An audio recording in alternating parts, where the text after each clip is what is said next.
All right, let's talk about a huge challenge for artificial intelligence. Can a machine actually learn to see our world both perfectly and instantly? Today, we're going to dive into a research paper that tries to do exactly that, and it has massive implications for everything from self-driving cars to robotics.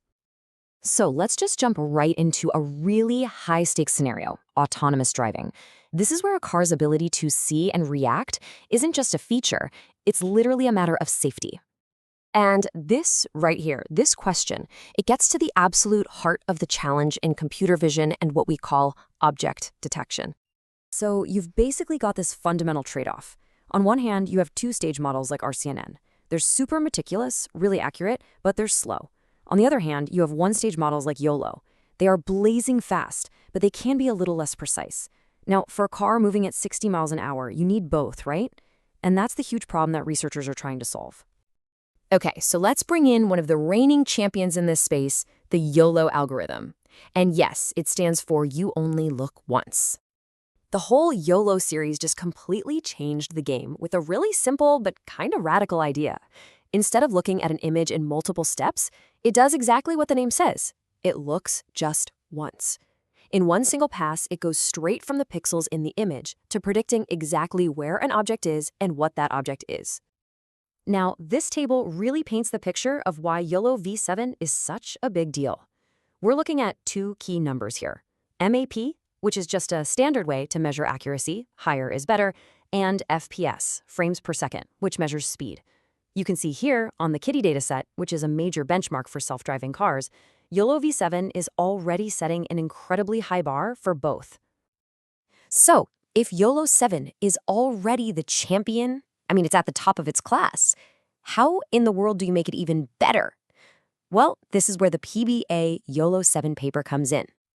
The researchers came up with this really clever three-part plan to take YOLOv7 to the next level. So let's break down what each of these upgrades actually does. The first one is called pconv, or partial convolution.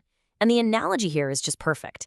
Imagine you're a chef. You don't need to taste the whole pot of sauce to know if it's seasoned correctly, right? You just need a small spoonful. That's kind of what pcon does. It's way faster and way more efficient.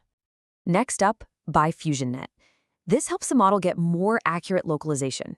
So what does that mean in plain English? It means the model can draw a much tighter, more precise box around an object.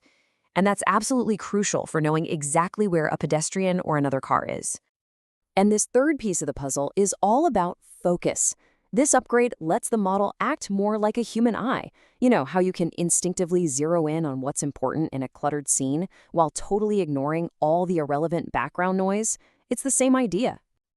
Okay, so the theory sounds great, right? All these upgrades seem smart, but does it actually work? Well, the proof is in the pudding, so let's turn to the results and see what the data shows us. First up, accuracy. And wow, this is a big deal. Remember that MAP score? On the Kitty dataset, PBA YOLOv7 hits 94.5%. That is a full 4 percentage points higher than the original. In the world of AI, that's not just an improvement, that's a huge leap forward. But here's the real kicker. It doesn't just get more accurate, it also gets faster. The model's speed jumps up by 6 frames per second. That's 6 more snapshots of the world every single second for a car to make a life or death decision. And here's the trifecta, the third win. Remember that clever pconv upgrade we talked about? Well, look at this. It slashed the model's total parameters by 9.1 million. Now, why does that matter? Because a smaller, leaner model is more efficient, it needs less computing power, which makes it way easier to put on the kind of hardware you'd actually find inside a vehicle. So when you put it all together in one table, the story is just crystal clear. Look at this. PBA YOLOv7 is smaller, it's faster, and it's more accurate.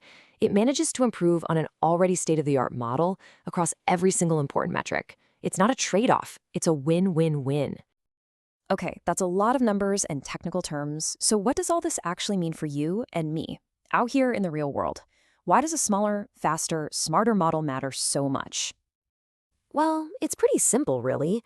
Better perception leads to better decisions.